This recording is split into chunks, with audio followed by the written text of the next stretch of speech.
panel issues strong warning about the ISS, the International Space Station.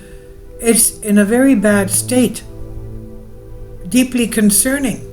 Members of the Aerospace Safety Administration Advisory Panel, ASAP, an independent committee created to advise NASA on safety issues, expressed that they are deeply concerned over the aging space station at a public meeting on April 17. The ISS entered the riskiest period of its existence, Richard Williams, a member of the panel, said, according to Space News.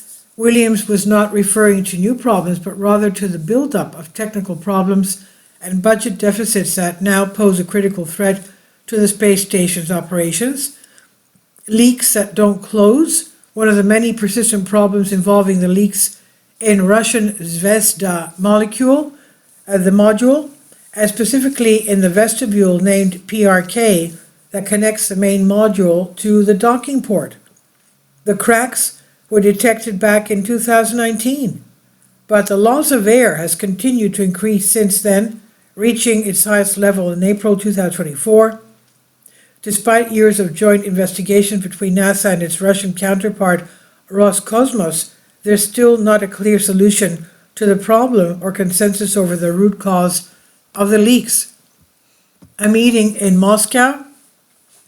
The NASA panel considers the leaks to be one of our highest concerns, they said, about the ISS. It's classified it with a risk level of 5 out of 5, the most serious since August 2024. Williams pointed out that there's a scheduled meeting in Moscow this month to discuss new mitigation strategies to deal with the leaks. For now, space agencies have limited the repressurization of the affected vestibule and are keeping the hatch that connects it to the rest of the station closed. Fear of an unexpected fall? As of now, officials plan to retire the International Space Station 2030 or 31. NASA has asked SpaceX to develop a special U.S. deorbit vehicle, USDV, to haul the ISS towards the Pacific Ocean, where it can re-enter the atmosphere safely. The safety panel notes that there's currently no emergency plan to deorbit the ISS before this deorbit vehicle is ready. If there is a deorbit of the ISS before the USDV is delivered, the risk to the public from ISS breakup debris will increase by orders of magnitude, Williams said. Importantly, we're talking about a structure that weighs approximately 450 tons. Other signs of age? Besides these primary concerns, we also have to consider the lack of replacement parts. Maintaining enough spare parts for critical systems such as life support has become harder with the passage of time. Some components are almost 30 years old, and the original suppliers no longer exist. Furthermore, the spacesuits designed for extravehicular activity, some of which were designed in the 70s, are also experiencing problems. In June 2024, officials canceled a planned spacewalk due to a coolant leak over concerns that it could cause a repeat of the 2013 incident where astronaut Luca Parmitano almost drowned when his helmet started filling up with water.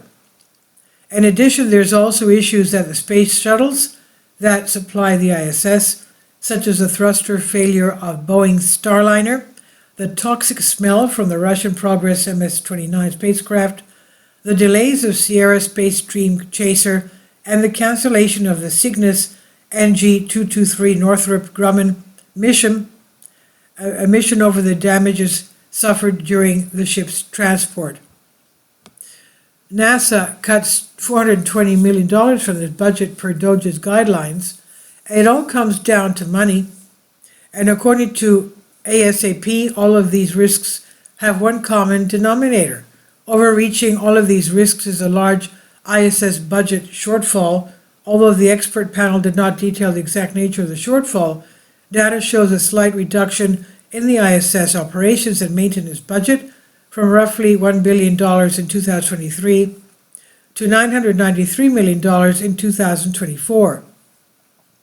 In its annual report last year, the panel had already cautioned that the cost of the deorbit vehicle and the financing of future commercial space stations could exert pressure on NASA's capacity to carry out the ISS normal and contingency operations. As a solution, SpaceX CEO Elon Musk proposed deorbiting the station earlier, that is, in 2027.